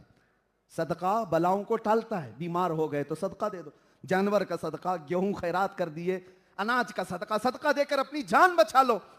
लेकिन जब इस्लाम पर कोई बात आए तो जान देकर दीन बचा लो। ये है पूरी जिंदगी का खुलासा। जब मुस्तफा करीम की इज्जत पर बात आए तो फिर हम अपने ये सारी चीजें ना देखें कि हमारे साथ क्या होने वाला है, जो होने वाला अच्छा ही होगा। अगर नारा हुजूर पाक की मोहब्बत का लगाते हैं तो फिर हमारी बात को सीरियसली लें, वरना बुज़दिलों के लिए वैसी भी हमारी गुफ्तगू होती नहीं, हमारा कलाम उनसे नहीं। बहुत सारे लोग ये कहते हैं कि ये तो भड़काने वाली बात है, प्रोवोक करने वाली बात है, मारने मरने के लिए तैयार करने वाली बात है। मेरे अजीजों, इस दौरे पुरफितन में अगर ये बात की जा रही है तो लोगों को आज भी लगता इसलिए है कि जालिम यहूद और नसारा ने इनके दिमागों पर गुलामी का ऐसा लेबल चढ़ाया हुआ है कि उनको ये सब बातें डिफिकल्ट लगती हैं, मुश्किल लगती हैं। हुजूर की गुलामी की बात करें तो उनको लगता है ये प्रोवोकिंग है, ये भड़काना है। अरे मियाँ, नमाज की बात करो, आप रोजे की बात करो, ज़कात की बात करो, अखलाक की बात करो। इसीलिए तो बहुत सारी जमातें यही करते हुए घूम रही हैं और उनसे किसी को खतरा भी नहीं। वो जो जमातें चिल्ला काटती हुई घूम रही हैं हर जगह, उनको तो इजराइल भी कहता है ये कोई भी खतरनाक जमात नहीं है, अच्छी जमात है। क्यों? कोई खतरा ही नहीं। और ईमान हो तो खतरा हो ना, ईमान जहां होता है उसी से तो दुनिया डरती है। बड़ी बड़ी जमातों से अमेरिका को भी खतरा नहीं, यूरोप को भी खतरा नहीं, उनको परमिशन है, आओ जाओ आओ जाओ। हालांकि देख रहे हैं ये बहुत बड़ी बड़ी तंजीमें लेकर के घूम रहे हैं, महीने महीने घूम रहे हैं, फिर भी यूरोप कहता है नहीं इनसे खतरा नहीं है, ये बहुत अच्छे लोग हैं। लेकिन व्हील चेयर पर बैठे हुए एक खादिम हुसैन से पूरी दुनिया को खौफ है। पैर नहीं है, खड़ा नहीं हो सकता, लेकिन दुनिया कहती है वेरी डेंजरस पर्सन। हाँ, अकाउंट बंद कर दो, देखो मत इनके बयानात। वजह यही है मेरे अजीजों, फिर समझ में आता है ताकत और कुव्वत जमात बनाने का नाम नहीं है, ताकत और कुव्वत फौज बनाने का नाम नहीं है, ताकत और कुव्वत कुर्सी और सियासत हासिल करने का नाम नहीं है, ताकत और कुव्वत माजूर होकर के भी इश्क रसूल हासिल करने का नाम है।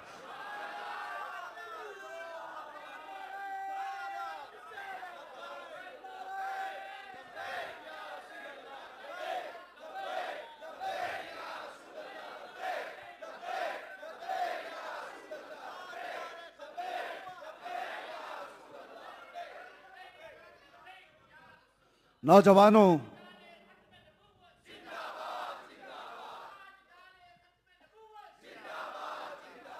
उस नाम पाक से बार बार कुर्बानियां नहीं मांगी जाती। ये तो खुश नसीबों की बात है जो वहां पर अपना सब कुछ लुटाया। ये समझ ले हजारों के होते हुए उस नबी पाक ने हमें चुन लिया। इस खिदमत पाक के लिए अल्लाह ताला खास लोगों को चुन लेता है। और एक बात ये भी बता दूं, नबी पाक की इज्जत और उनकी नामूस के लिए खड़े होने के लिए मैं अपनी राय बता रहा हूं, बहुत मुत्तकी परहेजगार या बड़ा आलिम, बड़ा सलाहियतमंद होना जरूरी नहीं है। अगर रब चाहे ना तो कुत्ते से भी खिदमत लेता है। अगर रब तबारक व तआला चाहे और ये वाकया मशहूर है अल्लामा इब्न हजर अस्कलानी का। तातारियों ने जब बगदाद पर हमला किया था तो उस वक्त ये क्या करते थे पता है? तातारी मुसलमानों को कैद करके लाते थे और जंजीर बांधते थे दोनों हाथों पर, और एक ईसाई पादरी को लाकर हुजूर की शान में गालियां देने लगाते थे, क्योंकि उनको पता था मुसलमान कोड़े से नहीं डरते हैं, इनको तकलीफ उससे ज्यादा नहीं होती, लेकिन इनके नबी को जब कोई गालियां देता है तो इनका सीना जलता है, दुनिया इसीलिए जलाना चाहती है। तो अल्लामा इब्न हजर अस्कलानी ने इसको बयान फरमाया कि वो ईसाई पादरी आकर के गालियां देता था। एक बार 300 उलमा जंजीरों में बंधे हुए हैं और मुसलमान कैदी हैं, और लाया गया बादशाह के सामने उस ईसाई को गाली देने के लिए। लेकिन मेरे अजीजों, जब रब तबारक व तआला चाहे, जहां चाहे, जैसे चाहे, अपने नबी के नाम की हिफाजत करता है। उस बादशाह का एक कुत्ता जिसको उसने पाला था, ट्रेंड कुत्ता, आवारा नहीं, पला हुआ, और वो भी बादशाह का, और उसको भी सोने की जंजीर से बांधा जाता था, गोल्डन चेन पहनने वाला कुत्ता, और वो बंधा हुआ था। जैसे ही वो ईसाई पादरी गुस्ताखी करने लगा, वो भौंकने लगता था, चिल्लाता था, वो रुकता, फिर जब बोलता कुत्ता फिर चिल्लाता था। लोग ये समझ गए कि ये जब जब नबी पाक की शान में बोलता है कुछ, ये कुत्ता इधर से भौंकने लग जाता है। वो ईसाई पादरी मानने को तैयार नहीं था कि नहीं, वो मेरी बात पे थोड़ी ना भौंक रहा है। लोगों ने उससे कहा भी कि ये बादशाह का कुत्ता है, हर एक पे भौंकता नहीं है, उसे पता है। ईसाई पादरी फिर कंटिन्यू करने लगा।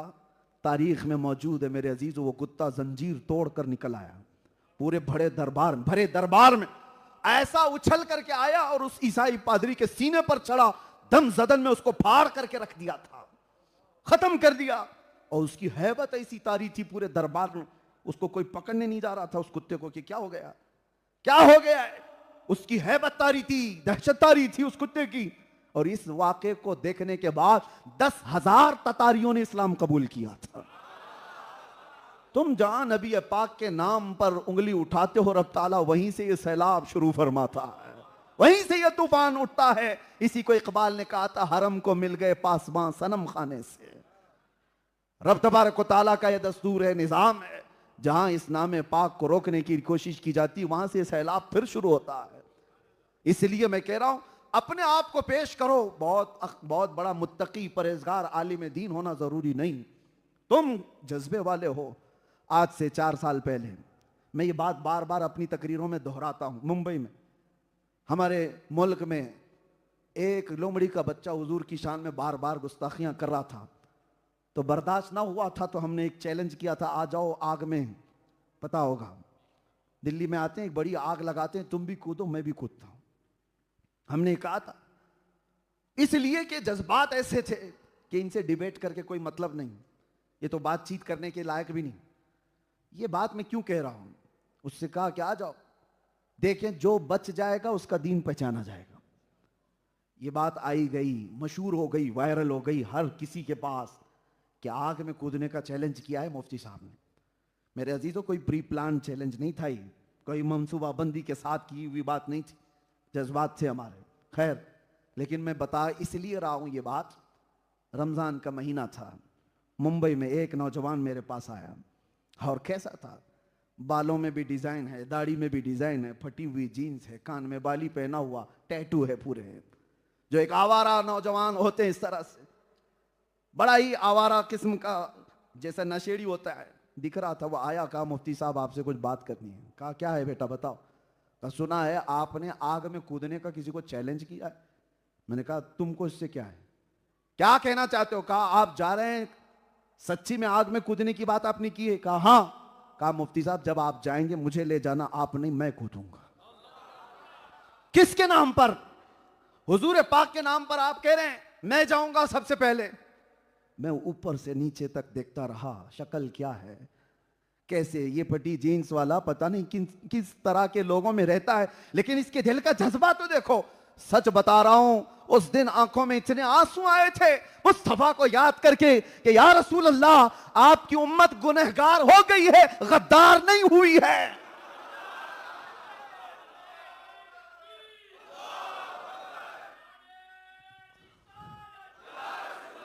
आज भी मर मिटने का जज्बा मौजूद है हमारे हर बच्चे के अंदर, बस इस लौ को थोड़ी उभारने की जरूरत है। इसीलिए हम इस तरह की गुफ्तगू करते हैं। लोगों को प्रोवोक लगता है, भड़काना लगता है। नहीं मेरे अजीजों, ये शमा तो इनकी पैदाइशी है। हमारी माओ ने हमारे दूध के साथ इश्क रसूल पिलाया है। यह और बात है कि दुनिया के इन झमेलों में फंस करके हमारे अखलाक थोड़े बिगड़े हुए हैं। हम किसी और दुनिया की तरफ गए हुए हैं, हमारे अमाल थोड़े बिगड़े हुए हैं। हमें पता है दुनिया वालों, आप ये मत समझना हम नए अपराध बना रहे हैं। नहीं, नए अपराध नहीं, ये पैदाइशी शमा इश्क रिसालत लिए हुए आए हुए लोग हैं। हम सबके सीनों में एक शमा जलती है जिसका नाम इश्क मुस्तफा है। बस ये है कि वो मध्यम हो गई, लौ छोटी हो गई, रोशनी कम हो गई, फिर हम उसी को उठाने की बात करते हैं। हमारी बातें सिर्फ इसलिए हैं कि वो जो मध्यम रोशनी है, जरा और लौ को ज्यादा करो, और लौ को ज्यादा करो। अभी एक बार हमने पुकारा था आई लव मोहम्मद, हर नौजवान तख्तियां लेकर बाहर आ गया। ये क्या तरीका है, ये क्या जरिया है? यही तो हम कह रहे हैं, वो लौ जो चिराग के अंदर मध्यम है, हम उसको उठाना चाहते हैं। किसी और को प्रोवोक करना नहीं है हमें। हमारी अपनी अमानत, हमारी अपनी विरासत जो हमारे सीनों में अल्लाह ने हमें पैदाइशी अता किया है, हम उसी को उठाना चाह रहे हैं। लोग पूछेंगे क्यों उसको उठाना चाह रहे हैं, क्यों उसको उठाना चाह रहे हैं? उनको फिर मैं ये बताना चाहता हूं, क्योंकि कुल असासा हमारा वही है, कुल हमारी जिंदगी वही है। उसी रोशनी का नाम ही ईमान है, उसी रोशनी का नाम ही हमारा सब कुछ है। इसलिए कि हम ये कहते हैं, या रसूल अल्लाह, दहन में जुबान तुम्हारे लिए, बदन में है जान तुम्हारे लिए। हम आए यहां तुम्हारे लिए और उठे भी वहां। हमारी जिंदगी का कुल असासा वही शमा है जो धीमी होती जा रही है, जो मध्यम होती जा रही है। हमें यह बर्दाश्त नहीं होता कि हमारी जिंदगी की रोशनी कम हो जाए, हमारा असासा कम होने लग जाए, हमारी कीमतें घटने लग जाएं। हम उसी कीमत वाली शमा को और बढ़ाना चाहते हैं। अजीजा ने गिरामी, दुनिया अगर ये पूछे कि इसको क्यों उठाना चाहते हैं, क्यों इसकी रोशनी को ज्यादा करना चाहते हैं, हम उनको जवाब देते हैं, जिस दिन ये रोशनी बढ़ गई, फिर देखना कि हमारे मोहल्लों से खालिद बिन वलीद तैयार होगा, हमारे माशरे से फिर सलाहुद्दीन की गरजती आवाज आएगी। वो इसी रोशनी को जो मध्यम है हम थोड़ी सी और तेज कर लें तो मेरे अजीजों, सलाहुद्दीन ऊपर से आसमान से नहीं आया था, शिहाबुद्दीन जमीन से नहीं आया था, वो भी किसी मां की कोख से जन्म लिया हुआ था। खालिद बिन वलीद कहीं हवाओं से आए हुए इंसान का नाम नहीं था, वो मुस्तफा के उसी छांव में पला हुआ जवान था जिसके बाजुओं में अल्लाह ने वो ताकत अता की थी। लेकिन क्या था खालिद बिन वलीद के पास? एक मिसाल, मैं गुफ्तगू समेटता हूं। खालिद बिन वलीद का नाम आज तक ऐसा है, बुज़दिलों के मर्ज की दवा का नाम खालिद बिन वलीद। जिसको बार बार डर लगता है, मैं कहता हूं वो वजीफा पढ़ ले उनके नाम का, बुज़दिली वैसी चली जाएगी। जानते हो कौन है वो सैफुल्लाह मसलूल? अपनी जिंदगी में 125 जंगें लड़ी, 125। तुम अपनी पूरी जिंदगी में उतने खेल नहीं खेले होंगे और वो जंगों के मैदान में रहा है। क्रिकेट और फुटबॉल की बात नहीं कर रहा हूं जो सेंचुरियां मार करके रिकॉर्ड कायम करें, ये वो मुजरा करने वाले लोग हैं जो पैसों के लिए खेलते हों। मैं जंग की बात कर रहा हूं, जान हथेली पर लेकर आने वाला। और खालिद बिन वलीद 125 जंगें लड़े हुए उस अजीम सिपह सालार का नाम है। और किस्मत तो देखो खालिद बिन वलीद की, 125 जंगों में एक जंग में भी उनको शिकस्त नहीं हुई। तारीख है ये, एक जंग में भी शिकस्त नहीं। और एक जंग तो ऐसी है खालिद बिन वलीद की, जंग मौता। जंग मौता खालिद बिन वलीद, वो खुद कहते हैं मेरे हाथ से 9 तलवारें टूटी हैं। एक तलवार टूटती थी छोड़ देता, दूसरी तलवार उठाता वो टूट जाती, तीसरी तलवार उठाता वो टूट जाती। 9 तलवारें टूटी एक जंग के अंदर। तुम क्या समझ रहे हो लकड़ी की और बर्छियों की तलवार है? खालिद बिन वलीद की एक तलवार का वजन 35 किलो होता था। 35 केजी की तलवार, और फिर ढाल जो एक हाथ से उठाते थे। जवान इसको कहते हैं मेरे अजीज, जवान इसको कहते हैं। और वो कौन सी चीज थी जिसको इकबाल कहते हैं ना, दो आलम से करती है बेगाना दिल को, अजब चीज है लज्जत आशनाई। खालिद बिन वलीद, क्या कमाल था इनका, क्यों इस तरह लड़ते थे वारफ्तगी के साथ, बेखुदी के साथ, किसी की परवाह नहीं, और चले चले सामने कौन है इसकी परवाह नहीं। ये खालिद बिन वलीद एक जंग में ऐसे घिर गए थे कि एक जालिम ने उनको मारा। और ऐसा नहीं है कि जख्म नहीं है, अपने आखिर उम्र में खालिद बिन वलीद ने कहा मेरे पूरे जिस्म में एक बालिश जगह भी बाकी नहीं है जहां जख्म ना लगाओ, कोई जगह बाकी नहीं, चेहरे से लेकर पैरों तक इतना एक बालिश जगह भी बगैर तीर और तलवार लगे हुए पूरा जिस्म ही नहीं था। लेकिन वो उस तरह के जवान नहीं है कि जख्म खाए और घर में बैठ गए। नसें कट जाती थी जंग में। आपको एक बात बताऊं, नसें कट गई साद इब्ने मुआज की। ये खंदक की बात है। हुजूर 1 महीना जंग के बाद वापस मदीने लौट रहे थे। 5 किलोमीटर है सिर्फ मदीना, 5 किलोमीटर ही बाकी है। बीच में जिब्राइल अमीन आए और कहा, या रसूल अल्लाह, अल्लाह का हुक्म है यहीं से आप बनु नुज़ैर के मुकाबिल में चले। मदीने गए नहीं, थके हुए सहाबा हैं। हुजूर ने फरमाया, मैं अपने सहाबा से पूछ लूं जो थके हुए 1 महीना जंग करके लौट रहे हैं मदीने। हुजूर ने फरमाया, ए सहाबा, मेरे सहाबा, अल्लाह का हुक्म आया है कि यहीं से हमें बनु नुज़ैर के मुकाबिल में जाना है।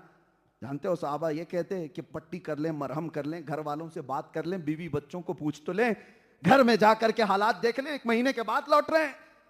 सहाबा कहते हैं, या रसूल अल्लाह, देर किस बात की, चले यहीं से चलते हैं। उन्होंने कभी ये नहीं सोचा कि हमारी भी अपनी बीवियां हैं, बच्चे हैं जो महीनों से इंतजार कर रहे हैं। मैं बात कर रहा था खालिद बिन वलीद की, और वो कभी थक हार कर बैठने वाले नहीं। एक जंग में घिर गए, एक जालिम ने उनको मारा, अमामा गिर गया। अमामा पहने हुए थे, गिर गया, या टोपी जो थी गिर गई। सामने तलवार उठाए हुए दुश्मन है, आपने वो परवाह नहीं की, वो अमामा उठाने के लिए चल पड़े। तो सामने वाला जालिम देखता रह गया। ये जंग के उसलूब नहीं है, ये जंग के तौर तरीके नहीं है। पहले दुश्मन को फेस करो, नजर हटी के दुर्घटना घटी। इधर से थोड़ी सी नजर हट गई, सामने वाला वार कर देगा। और ये है कि सिर्फ नजर नहीं हटाए, पूरा अमामा उठाने के लिए चले गए। लेकिन सामने वाले ने भी तलवार रोक लिया। वो चाहता तो उसी वक्त मार देता, तलवार नहीं चली। पता ये चला कि हर एक अपनी मर्जी से चला भी नहीं सकता। हाँ, खालिद बिन वलीद अपनी टोपी उठाए और चूमा और सर पर रखा। सामने वाले ने पूछा, तू खालिद बिन वलीद है? हमने तो सुना कि तू इस्लाम का बड़ा सिपहसालार है, लेकिन एक आम फौजी भी ऐसी गलती नहीं करता जो तूने किया है आज। टोपी उठाने की बात है, जंग के वक्त सामने मुकाबला हो रहा है, तलवार तनी हुई है और तू टोपी उठाने गया। खालिद बिन वलीद ने कहा, तू क्या समझता है खालिद अपने बाजुओं की ताकत से लड़ता है? खालिद अपने तलवार के भरोसे से लड़ता है। मेरा यकीन और मेरा विजदान यह है, खालिद बिन वलीद को अल्लाह ताला फतह अता करता है तो यही अमामा है, इसके अंदर मेरे रसूलुल्लाह के 3 मुँह मुबारक रखे हुए हैं।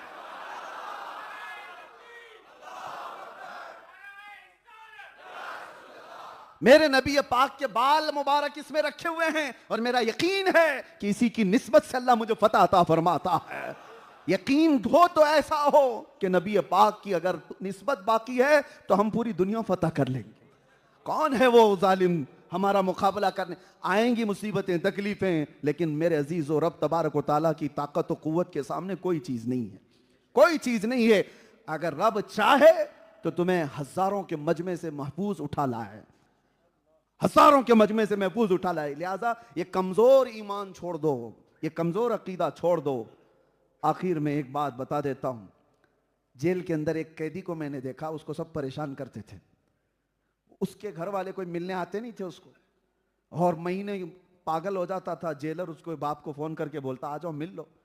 उसका बाप आता, ये रोता था, बोलता कब मेरी बेल करा रहे हो, मेरी जमानत? बाप कहता इस मंडे को कर दूंगा। सैटरडे मुलाकात होती थी, मंडे को ये हंसते हुए आता था और बोलता था मेरी मंडे बेल है, बेल है।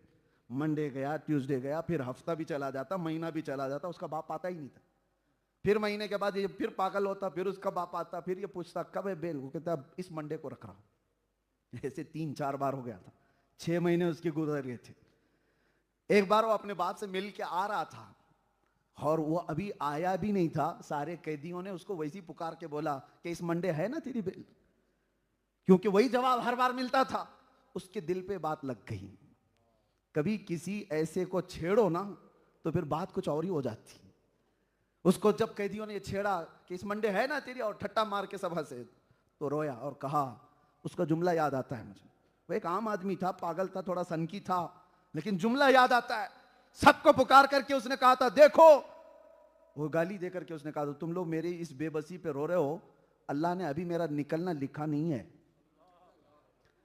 उसने लिखा नहीं है, जिस दिन वो लिखेगा तुम्हारा बाप मिलकर के भी मुझे अंदर नहीं रोक सकेगा, पूरी हुकूमत मिलकर भी मुझे नहीं बिठा सकेगी। इतना पावरफुल जुमला था उसका। उसने कहा अल्लाह ने अभी लिखा नहीं है, और जिस दिन वो लिखेगा पूरी हुकूमत मिलकर मुझे अंदर नहीं बिठा सकेगी।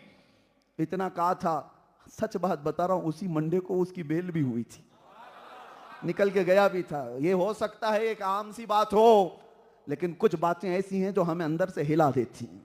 यकीन हो तो ऐसा यकीन हो, हमारी जिंदगियों में कुछ नहीं होगा मेरे अजीजों, खालिक कायनात पर ऐसा भरोसा रखो, सारी ताकतें मिलकर तुम्हारा बाल बेका नहीं करेंगी जब तक रब ना चाहे। और अगर अल्लाह चाह ले तो फिर मच्छर से भी तुम्हारी मौत हो सकती है। अल्लाह अगर चाह ले तो चूंटी से भी मर सकते हो, और अगर ना चाहे तो प्लेन क्रैश में भी बच सकते हो। अगर अल्लाह ताला मौत ना लिखे तो बड़े बड़े हादसों से भी वो मौला हिफाजत से निकाल लेगा। इसीलिए मौत और हयात के डर में जीने का मतलब ईमान नहीं है। अब आओ इस बात पर अज़्म करके हम अपनी गुफ्तगू को ख़त्म करते हैं। मेरी पूरी गुफ्तगू का खुलासा ये है, लुब्बे लुबाब ये है, दुनिया जब जब तुम्हारी इस नस को पकड़ने की कोशिश करे या तुम्हें किसी और तरीके से खरीदने की कोशिश करे, ये तुम्हारे साथ होगा। नौजवानों के साथ दुनिया ने एक ऐसा जाल बिछाया है इंटरनेट का। नेट किसको कहते हैं आपको तो पता है, इंग्लिश वाले लोग हैं, नेट जाल को ही कहते हैं। ये जाल ही है जिसमें सबको फंसाया जाता है।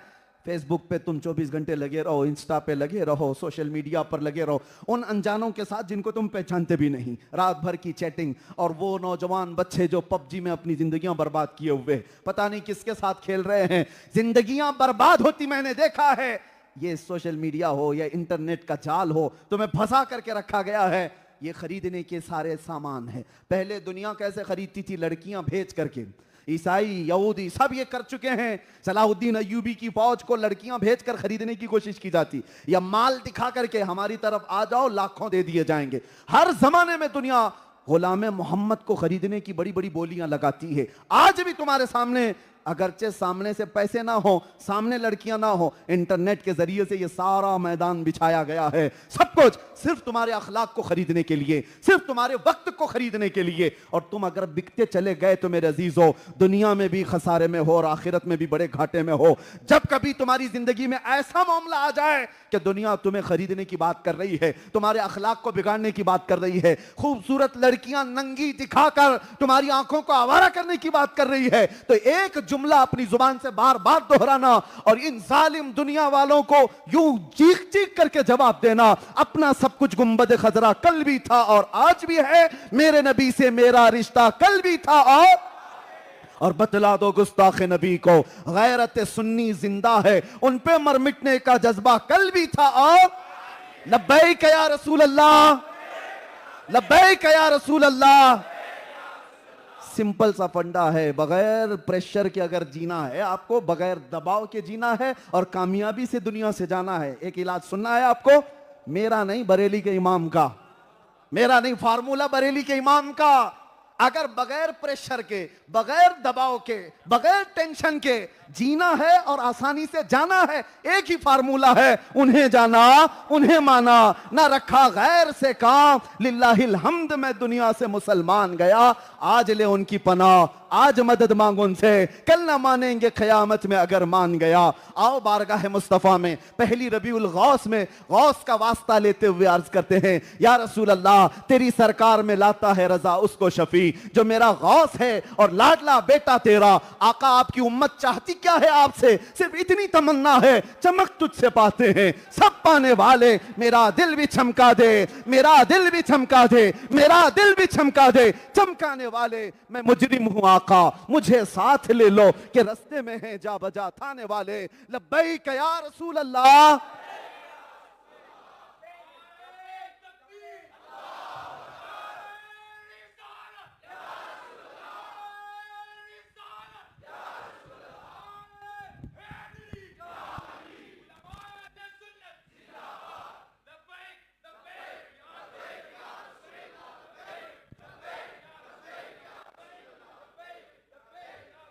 अल्लाह तबारक व तआला हज़रत को दराज़ उम्र बिल खैर अता फ़रमाए और जितने भी उलमा अहले सुन्नत, आइम्मा, हुफ़्फ़ाज़, असातिज़ा जो यहाँ पर तशरीफ़ ले, अल्लाह ताला सबको दराज़ उम्र बिल खैर अता फ़रमाए और हम सब से दीन मतीन की, अहले सुन्नत की अल्लाह पाक सच्ची खिदमत ले।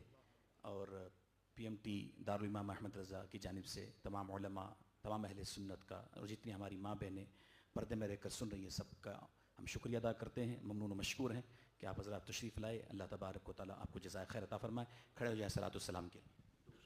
मुस्तफा जाने तेला खो सलाम शम्ए बज़ में हिदायत पे लाखो सलाम जी सुहानी घड़ी चमका तैबा का चांद उस दिल अफरोज़े सात पे लाखो सलाम डाल दी कल्ब में अज़मत मुस्तफा डाल दी कल्ब में अज़मत मुस्तफा सैयदी आला हज़रत लाखो सब वो रज़ा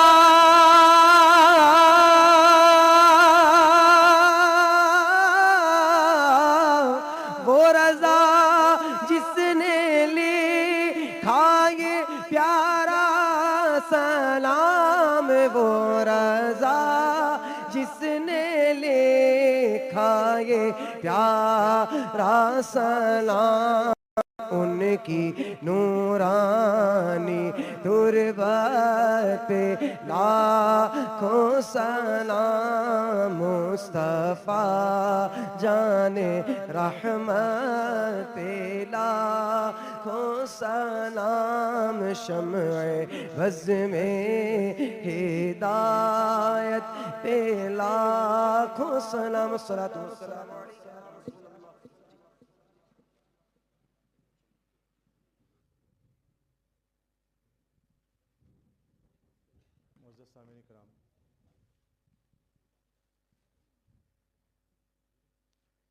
सबसे पहले हम हमारी कमेटी पिटोरिया मुस्लिम ट्रस्ट की जानिब से हमारे मुअज़्ज़ज़ मेहमान किबला अमीरुल मुजाहिदीन मुहाफ़िज़ नामुस रिसालत मुफ्ती सलमान अज़हरी साहब का तहे दिल से इस्तक़बाल करते हैं और उनका शुक्रिया अदा करते हैं। उनके ममनून व मशकूर है कि हज़रत तशरीफ़ लाए और हमें ये शहादत बख्शी और इंशाअल्लाह तशरीफ़ लाते रहेंगे।